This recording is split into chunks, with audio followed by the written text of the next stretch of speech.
Bonjour Christine, comment vas-tu? Bonjour Lucie, je vais bien, merci. Et toi? Oh, moi, ça va super bien. Dis-moi, Christine, comment c'est arrivé dans ta vie l'entrepreneuriat? Qu'est-ce qui fait qu'aujourd'hui tu es entrepreneur? Est-ce que tes parents étaient entrepreneurs? Mes parents étaient médecins, donc c'est pas mes parents qui m'ont donné l'envie d'être entrepreneur. Je suis entrepreneuse depuis 15 ans, puisque j'ai monté il y a 15 ans une entreprise avec mon mari. Mais mon mari est un serial entrepreneur. Maintenant, il a plusieurs entreprises, je ne sais même plus combien en fait il en a. Voilà, parce qu'il est entrepreneur à la fois en France et à la fois au Maroc. Et au Maroc, il a plusieurs entreprises.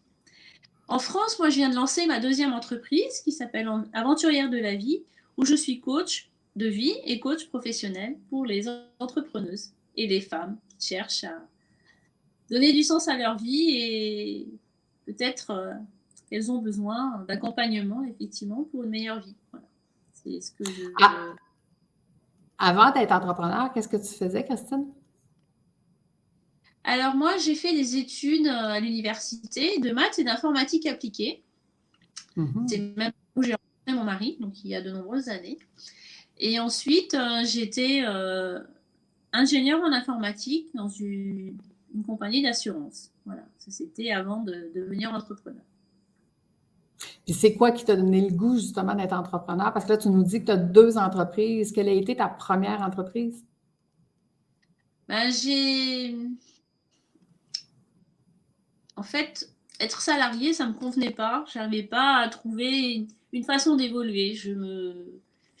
J'étais pas forcément confortable dans l'entreprise et quand je voulais changer de poste, j'étais coincée. Donc j'ai fait ce qu'on appelle en France un bilan de compétences, une démarche pour savoir un petit peu m'aider à choisir une formation et j'ai fait des études à ce moment-là, euh, gestion des entreprises et management. Donc je voulais, en plus de ma formation informatique, je voulais m'ouvrir à l'entreprise, comprendre un petit peu ce que c'était l'entreprise.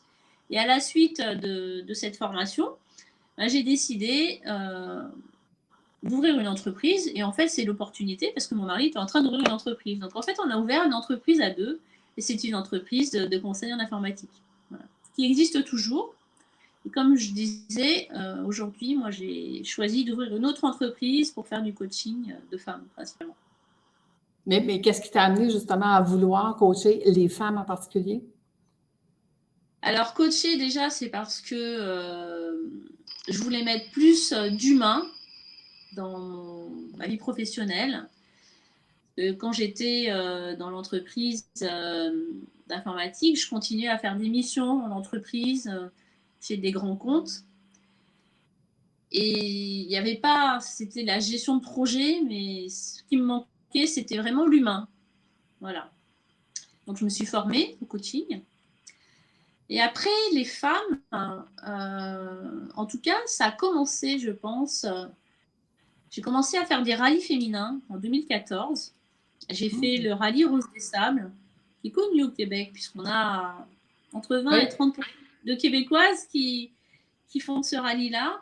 J'ai fait un premier rallye en 2014 et maintenant j'ai fait 4 rallyes. J'ai fait en, en voiture, en 4x4 et en quad. Alors je ne sais pas quels sont les noms, vous utilisez au Québec, j'ai un peu oublié. Le 4 roues, c'est la voiture. Non, le 4 roues, c'est comme un Tom Buggy, pas un Tom Buggy. Je pense que c'est un 4x4, mais un Jeep. Un Jeep, c'est un 4x4. Une voiture, Jeep, camion, si tu veux. Ouais, ouais, d'accord. Oui, c'est ce que nous on appelle la voiture 4x4, voilà. Et puis Mhm. j'ai fait 2 rallyes en quad, dont le dernier au mois d'octobre, voilà. Et dans ces rallyes, il y avait effectivement que des femmes, ce sont des rallyes féminins. Et je pense aussi que dans ma vie privée, où j'ai des frères, des enfants garçons, même un chien, Entouré d'hommes. beaucoup, beaucoup d'hommes, voilà, beaucoup de beaux-frères aussi. Je pense que j'avais besoin de retrouver le côté féminin. Et ensuite, j'ai aussi envie de faire avancer ben, l'égalité de la femme, c'est pas le mot, mais j'ai envie de, parce que ce que je fais au travers des podcasts, tu vois, faire parler des femmes pour inspirer d'autres femmes, tu vois, faire avancer en tout cas la place de la femme dans la société. C'est un petit peu. Alors, c'est pour ça que je me focalise sur le développement personnel pour les femmes et le coaching au féminin. Ah. Et tu me disais que vous êtes très proche aussi du Maroc. Est-ce qu'il y a une grosse différence avec, mettons, les femmes au Maroc versus les femmes en France ou au Québec? Ouais. Alors, il y a bien sûr des différences, puisque le Maroc est en Afrique et que ce n'est pas encore un pays développé comme le Québec ou comme la France. Mais en fait, il y a déjà deux principales différences. Il y a la femme qui est en ville et qui a fait des études, qui vit un peu comme nous, si tu veux. Elle va travailler dans une banque, elle va avoir un mari, des enfants qui vont à l'école privée. Elle est, elle est assez occidentalisée, elle a peut-être même étudié dans une école française. Ça, c'est les femmes des villes aisées, si tu veux. Et à contrario, moi, je fais des actions solidaires dans le sud-est marocain, dans le désert. Là, ce sont des femmes qui sont principalement à la maison et principalement qui n'ont pas de travail. Et puis ces régions, bien sûr, elles sont pauvres et elles manquent d'argent aussi. Donc, tu vois, il y a vraiment une différence encore plus importante que dans nos pays où, bien sûr, il y a des différences de culture entre la femme qui est ouvrière, agricultrice et celle qui travaille dans une banque. Bien sûr qu'il y a une différence. Mais au Maroc, tu as une différence encore plus culturelle, si tu veux. La femme qui travaille à Casablanca dans une banque, elle a fait des études, ses enfants vont à l'école privée, elle ressemble plus à la femme occidentale. Mais après, il y a encore la culture marocaine et la culture musulmane. Mais celle qui est complètement dans le désert, comme moi je le vois, parce que je parraine des filles dans le désert, donc je connais ces familles-là. Et encore plus si elles sont monoparentales ou bien si le papa n'a pas le rôle d'apporter de l'argent et d'éduquer la famille. Tu vois, c'est ce genre de famille que, à travers l'association, j'aide. Ces femmes-là, elles sont vraiment à l'opposé de la femme qui est à Casablanca et qui travaille à la banque, par exemple. Ouais. Et qu'est-ce qui t'a amené à faire des rallyes, Christiane? Alors écoute, moi j'ai été dans une période de ma vie où j'étais un petit peu métro, boulot, dodo, marmot, les enfants, la maison, le travail. Et je prenais pas beaucoup de temps pour m'occuper de moi, en fait. Tu vois, j'étais dans une routine. Et un jour, j'ai eu cette idée. Et puis, ça ne m'a plus lâché, comme je te disais. Tu vois, j'ai fait un premier rallye et ça m'a ramené vers le deuxième, le troisième et le quatrième. Quoi. Et puis, pour le premier rallye, je devais partir avec ma belle-sœur française qui avait un 4x4, qui était médecin. J'ai dit, c'est la personne idéale pour partir. Et en fait, elle a abandonné le projet au bout d'un mois. Donc, mais moi, ça y est, j'étais branchée sur ce projet-là, j'ai pu lâcher. Quoi. J'ai cette persévérance dans ce que je veux faire. Mais je pense que c'est pas un projet facile. C'est pas facile de faire ces rallyes-là.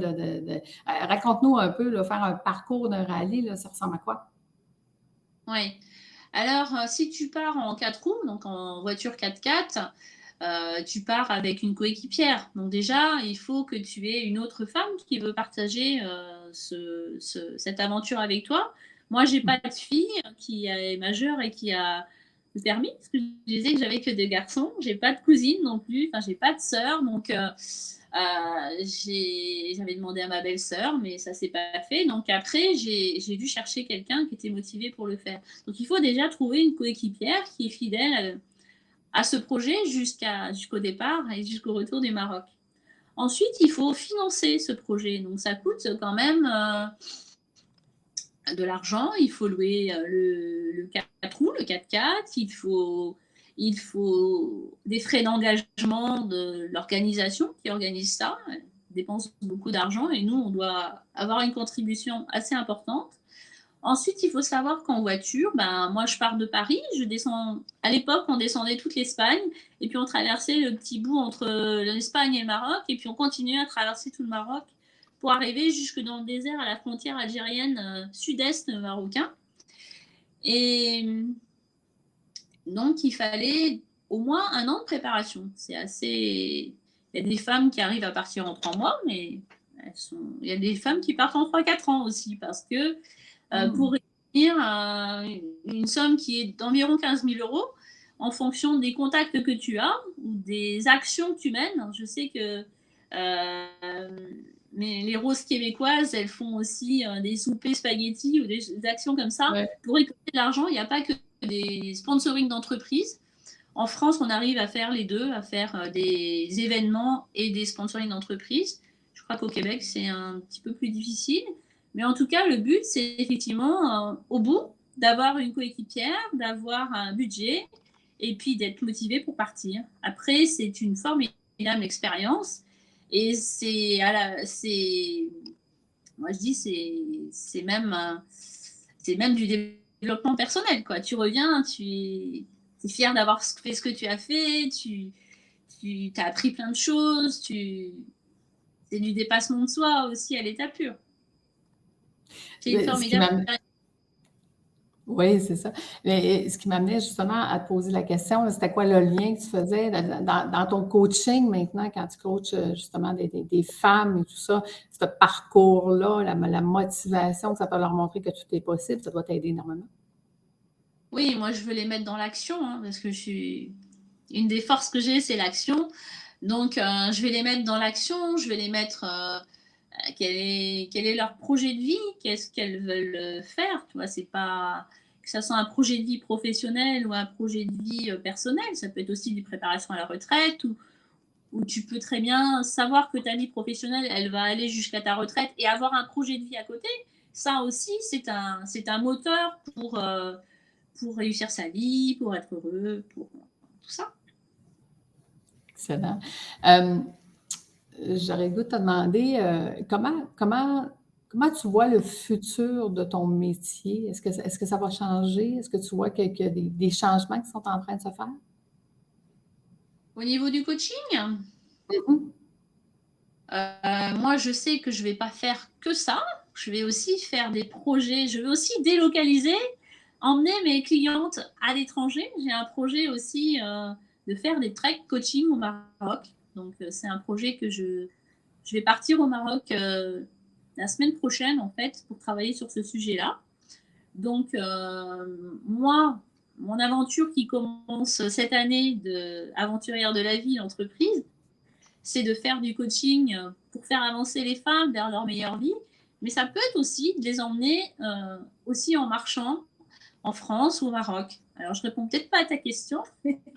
C'est correct.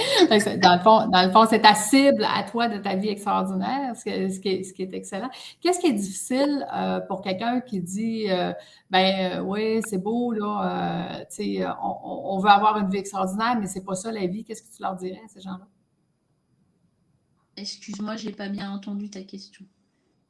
J'ai dit, qu'est-ce que tu dirais aux gens qui disent c'est beau d'espérer d'avoir une vie extraordinaire, mais c'est pas ça la vie, c'est pas ça la réalité. Qu'est-ce que tu leur dirais à ces gens-là? La réalité,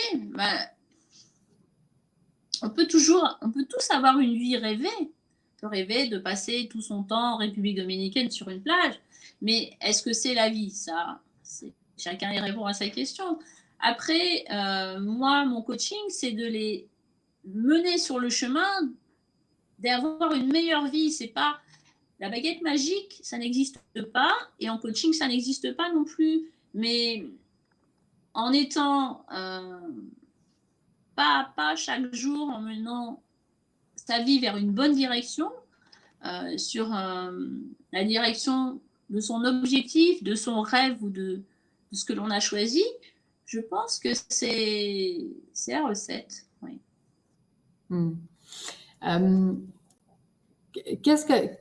c'est quoi le conseil que tu donnerais le plus aux gens?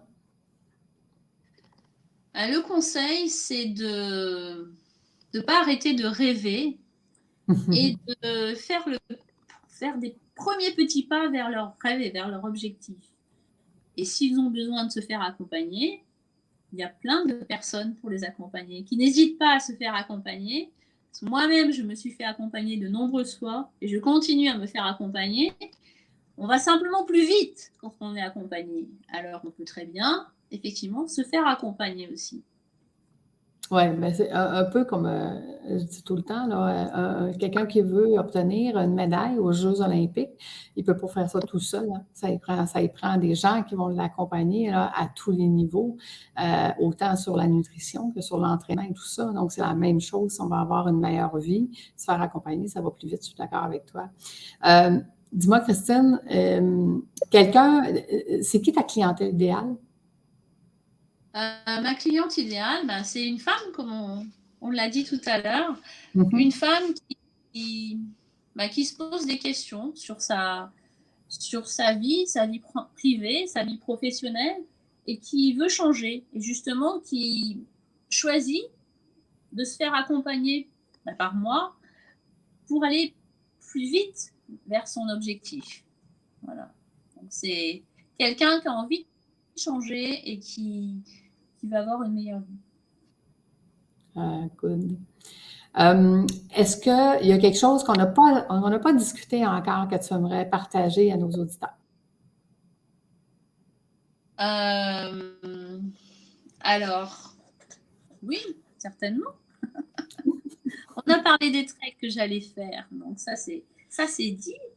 Après, dans mon type de coaching aussi,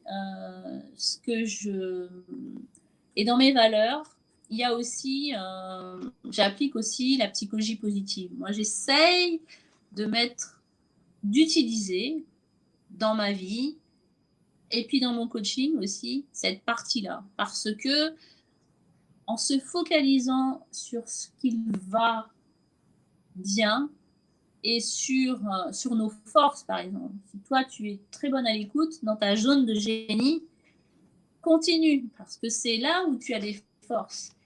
C'est plus facile d'avancer en utilisant ses forces qu'en essayant de réparer les choses. Par exemple, si on n'est pas bon en comptabilité et qu'on est entrepreneur, c'est le comptable, c'est son rôle. On ne va pas aller prendre des études de comptabilité parce qu'on n'est pas, c'est pas notre force. Tu vois. Il faut vraiment utiliser nos forces pour aller dans notre zone de génie. Voilà. Donc après, lorsqu'on a un projet, ben, c'est pas à pas. C'est pas tout de suite qu'on va arriver à l'objectif. Il faut aussi rationaliser et il faut surtout continuer à rêver et continuer à avoir envie d'avancer. Donc, ce que tu me dis, là, demandez et vous recevrez, il y a un petit peu plus que ça à faire, là. En fait.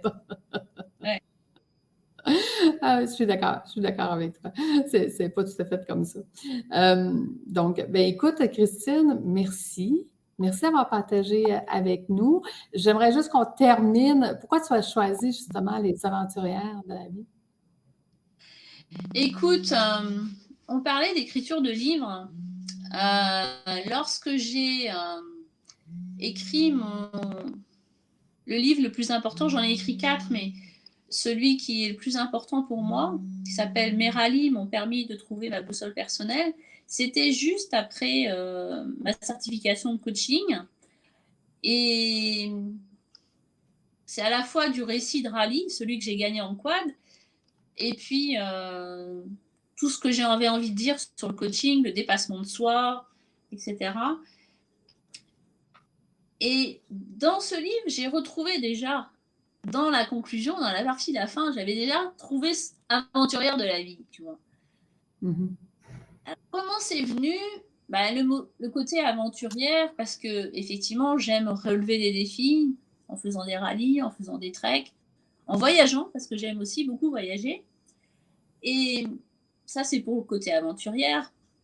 Et puis de la vie, parce que en fait, moi, je suis pas non plus une exploratrice ou je ne vais pas faire le tour du pôle Nord, tu vois. C'est simplement pour dire que chaque femme, et puis les aventuriers pour les hommes, chaque aventurière, chaque aventurier, ce sont les femmes et les hommes d'aujourd'hui qui ont envie de bien profiter de la vie parce qu'on n'a qu'une vie. Mhm. On n'a qu'une vie, puis elle passe vite. Donc, il faut en profiter le plus rapidement possible. Je suis d'accord avec toi.